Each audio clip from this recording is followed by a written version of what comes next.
Hi, so let's dive into chapter 9 now. So, the title of chapter 9 is Whacked on Wednesday. It is now noon, and even though the top half of me is covered with mud, or excuse me, soil, I have made it almost halfway through the week without getting into trouble. Disneyland, here I come. Maybe. Did Jared throw mud at you this morning on purpose? Kevin McKinley asks me. Huh? I say. We are the only ones sitting at the third grade boys' lunch table so far. When the bell rang, I ran outside fast so I could finish my lunch early and then go wash my hands for half an hour. I guess Kevin was just hungry. Kevin takes a big bite of his big sandwich, chews slowly, swallows the bite, and then takes a long swig of his chocolate milk without even using a straw. Milk dribbles down my shirt whenever I try that, but I guess today it wouldn't make much of a difference. Kevin clears his throat. Corey said that Emma told him it looked like Jared threw that mud on you on purpose during the experiment, he says, and he gets ready to take another bite of his sandwich. Wow, I didn't know news traveled so fast around here, or that boys listen to girls. Why would Jared do that? I ask, not really answering Kevin's question. 'Cause he's mean, Kevin guesses, his mouth full again.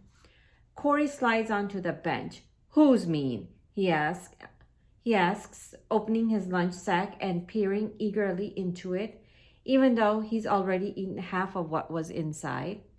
All that's probably left is a sack of carrot sticks and the same box of raisins his mom keeps packing every day, even though Corey never eats them. Those raisins are practically antiques. But don't worry, we'll share our food with him. Newsflash, Jared's mean, Kevin says, filling him in. Duh, Corey says, making a face. Emma says she thought you were going to sock Jared right in the mouth this morning, Ellray. Only he's so short he couldn't reach my mouth, Jared said, flinging himself so hard onto the bench on the other side of the table that everything shakes. Table, benches, antique raisins, little sacks of carrot sticks, us. Ellray socking me, he sneers in a loud voice, like that's gonna happen. Right, Stanley? Right, Stanley says, sliding in next to him.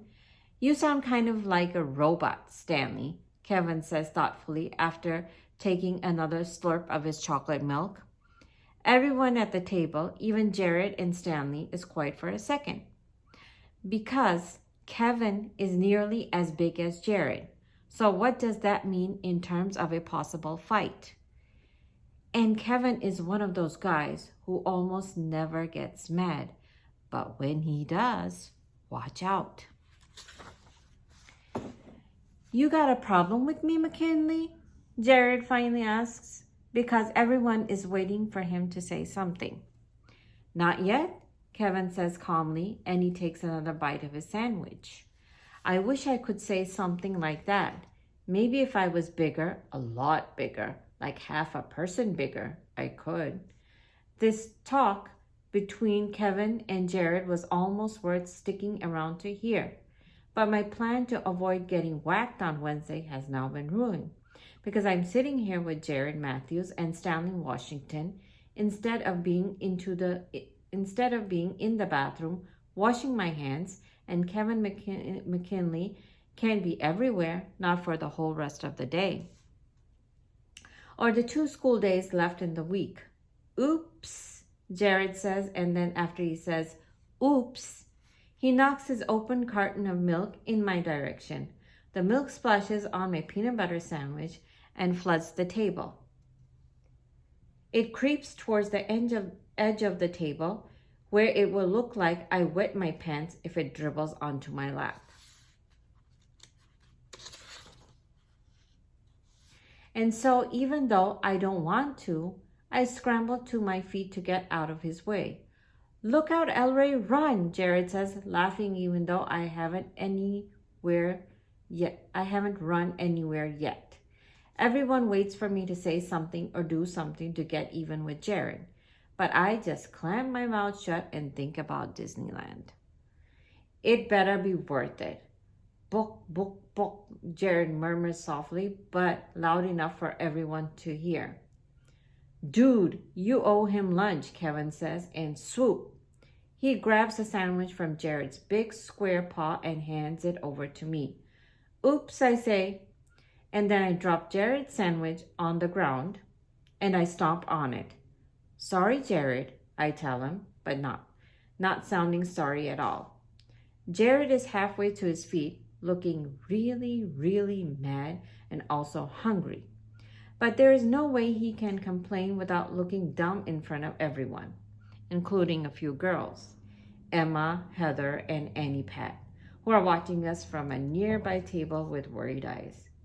After all, Jared made a mistake spilling his milk, and I made a mistake dropping the sandwich on the ground and stomping on it. So we're even, right? But I know that somehow, somewhere, I'm going to have to pay double for this. I just hope it's not until next week. That's all.